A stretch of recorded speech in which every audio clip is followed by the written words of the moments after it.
Hello everyone. This is a demonstration for how to set up a Windows 10 to be an OpenSSH server so that can be remote from a different Windows 10 machine. So the first things we need to check in the Windows version because this only be visible after 1809. So as you can see, the version I got is 1909. All right. So to be able to enable, we need to go to the PowerShell and enable mode, administrator mode. So in here, we go to the ISE because I have a script already recorded and I just need to open the file.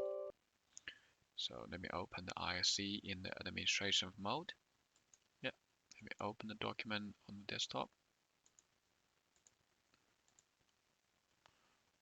All right. So this is a link for you if you want more reference or more information from Microsoft. This is the way how you can enable your OpenSSH on Windows 10. Right. First thing we want to check in what is the currently OpenSSH being installed. So we run this command line with getting Windows capability online. Okay, so as you can see, we have an OpenSSH client installed by default, but we don't have a server being installed. So I have a two PowerShell in here. The first one is for this client, the second one for the server.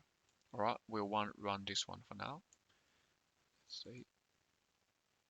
Okay, so what this script is go to the internet, find in the OpenSSH server package, and download it to the local. All right, let's just pause for a minute. It take about a minute. All right, okay. Once installed, as you can see, it's online is true, and the restart needed is false, which means we don't need to restart the system. Right, we go back to the first one, we just double check to see if it's been installed. So as you can see, it's already been installed in here. Well, works perfectly fine. And next step is we're going to start the services. So to be able to start a service, we just type start services SSHD. Yeah, we run that one. Okay, it's running. Let's go to the next step. There was an option in here. We'll be able to say this is automatically. You want to be every time you boot a computer, they automatically put on this service. So we can enable that options if you like, say, which means every time you boot a Windows, they become a server. And another one, you want to make sure that it's been be able to remote, and you need to open the firewall rules. In here, we're using the getting net firewall rule to check in whether or not they have SSH rule being created. All right, we run this one again. So this will be searching all the firewall rule. As you can see, we already have a rule called OpenSSH server in TCP, and open the OpenSSH server, and it's allow, which in here. Yeah. So we don't. If we don't have this one, we definitely need to be enable. This is a command line we can use to enable your firewall. All right. Now we already been set up. All we can do, we can just test it. First thing is make sure what the IP address of this. Yeah, this is the 10.221.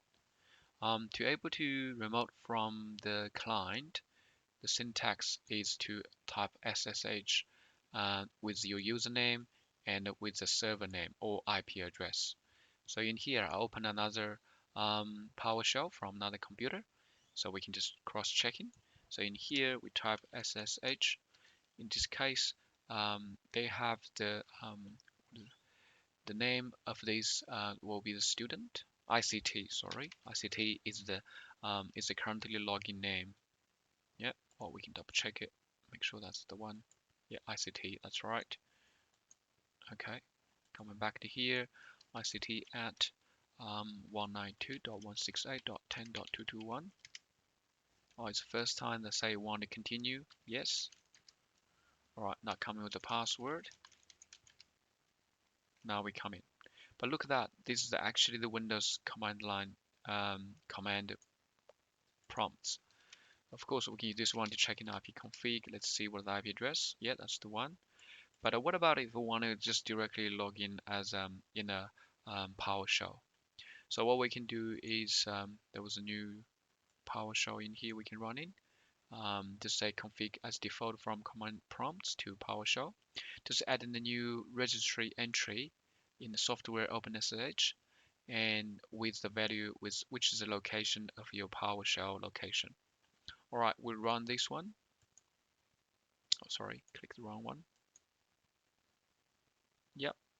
All right, once it's been changed, what we can do is let me just quit this one first, and then we SSH again. Type a password, and as you can see, we'll be able to see this in the PowerShell, so we can use some other command line here to show in as a PowerShell. Okay, so whenever you're finished, all you have to do is exit, and that will come to the stage say this connection is closed. Alright, thanks for watching this demonstration. I hope you can try with your own.